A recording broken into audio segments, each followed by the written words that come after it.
અને પૂર્વ પ્રધાનમંત્રી મનમોહન સિંહનું નિધન થવાને કારણે કાંકરિયા કાર્નિવલ આજથી સંપૂર્ણપણે મોકૂફ રાખવાનો નિર્ણય લેવાયો છે।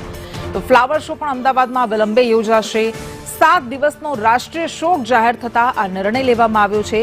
પૂર્વ પ્રધાનમંત્રી મનમોહન સિંહના નિધન પર રાષ્ટ્રીય શોક જાહેર કરાયો છે, ત્યારે કાંકરિયા કાર્નિવલમાં સ્ટેજ પર સહિત તમામ જે માળખા ઉભા કરવામાં આવ્યા છે તે હટાવવાના આદેશ અપાયા છે અને તમામ કલાકારોને પણ કાર્યક્રમ રદ હોવાની સૂચના આપવામાં આવી છે। 7 દિવસનો આ કાર્યક્રમ હતો, પરંતુ રાષ્ટ્રીય શોક જાહેર કરાયો છે, તેના કારણે હવેથી આ કાર્યક્રમ સંપૂર્ણપણે મોકૂફ કરાયો છે।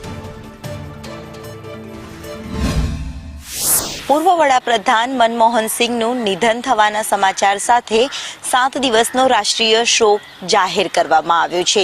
આ સાથે જ અમદાવાદ શહેરમાં ડિસેમ્બરના અંતમાં તમામ જે ધામધૂમથી ઉત્સવો ઉજવાતા હતા તેના પર પણ મોકૂફ કરવાનો નિર્ણય લેવામાં આવ્યો છે। રાષ્ટ્રીય શોક હોવાના કારણે અમદાવાદના કાંકરિયા કાર્નિવલના તમામ સાંસ્કૃતિક કાર્યક્રમો આજથી બંધ કરવામાં આવ્યા છે અને સાથે જ કલાકારોને પણ સૂચના આપી દેવામાં આવી છે। વિશાળ સ્ટેજ પરફોર્મન્સ જે કરવામાં આવતા હતા તે તમામ સ્ટેજ હટાવવા માટેની જે કામગીરી છે તે પણ અહીંયાથી હટાવવા માટેની કામગીરી કરવામાં આવી રહી છે।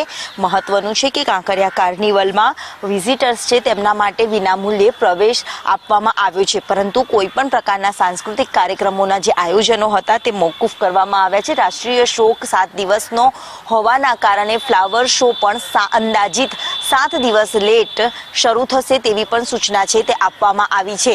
મહત્વનું છે કે 7 દિવસ રાષ્ટ્રીય શોક જાહેર કાર્યક્રમો જે સાંસ્કૃતિક કાર્યક્રમો હતા તે તમામ કાર્યક્રમો મોકૂફ રાખવામાં આવ્યા છે। તેની હટાવવા માટેની પણ કામગીરી છે તે તંત્ર દ્વારા સત્વરે હાથ ધરવામાં આવી છે। કેમેરામેન પુખરાજ શર્મા સાથે દિવ્યા ચૌહાણ, સંદેશ ન્યૂઝ।